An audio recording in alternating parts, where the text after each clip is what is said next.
नमस्कार, आप देख रहे हैं लाइव बिहार। मैं हूं आपके साथ असलम अब्बास। बिहार में एमएलसी चुनाव का मतगणना कंप्लीट हो गया है, यानी पूरा हो गया है। सभी सीटों के परिणाम भी आ गए हैं, लेकिन आज आपको हम बताने जा रहे हैं सारण के स्नातक क्षेत्र के बारे में। जी हां, सारण के स्नातक क्षेत्र पर कांटे की टक्कर में प्रत्याशी महागठबंधन के जीतने में सफल रहे हैं। महागठबंधन के प्रत्याशी रहे जदयू कैंडिडेट वीरेंद्र नारायण यादव ने भाजपा कैंडिडेट महाचंद्र प्रसाद सिंह को हराने में सफल हुए हैं।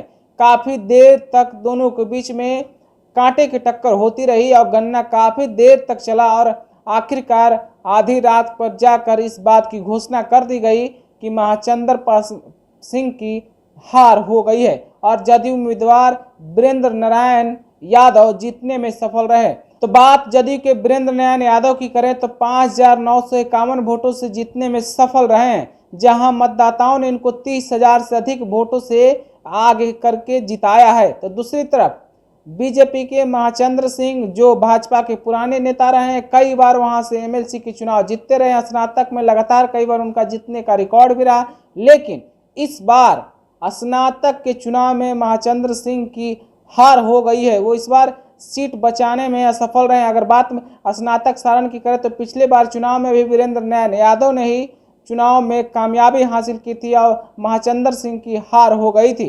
तो दूसरी तरफ इस बार जो तैयारी हुई थी बीजेपी की तरफ से लगातार बोला जा रहा था कि इस बार के चुनाव में महागठबंधन के उम्मीदवार का हार तय है। तो दूसरी तरफ महागठबंधन की तरफ से काफ़ी कुछ तैयारी की गई थी, काफ़ी कुछ मजबूती के साथ लोगों के सामने जाकर अपने बात रखा गया था।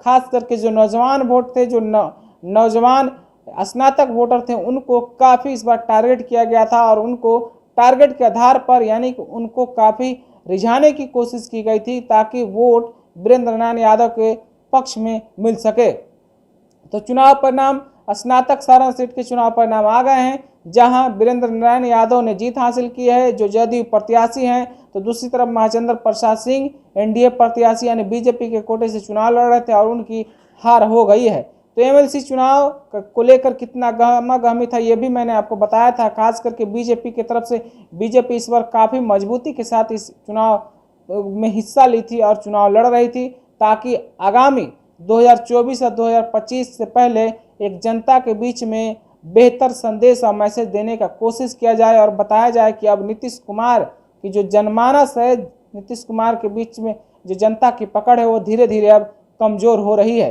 तो सारण स्नातक सीट के बारे में मैंने आपको जानकारी दिया है। सारण स्नातक सीट से अब नए एमएलसी वीरेंद्र नारायण यादव ही होंगे, इस बात का पुख्ता मुहर लग चुका है। तो इस एमएलसी चुनाव और इस परिणाम के बारे में आप क्या राय रखते हैं, हमें कमेंट करके ज़रूर बताइएगा। अगर आपने हमारे चैनल को सब्सक्राइब नहीं किया तो सब्सक्राइब कर लीजिए। अगर वीडियो फेसबुक के माध्यम से देख रहे हैं तो पेज को लाइक और फॉलो करना ना भूलें।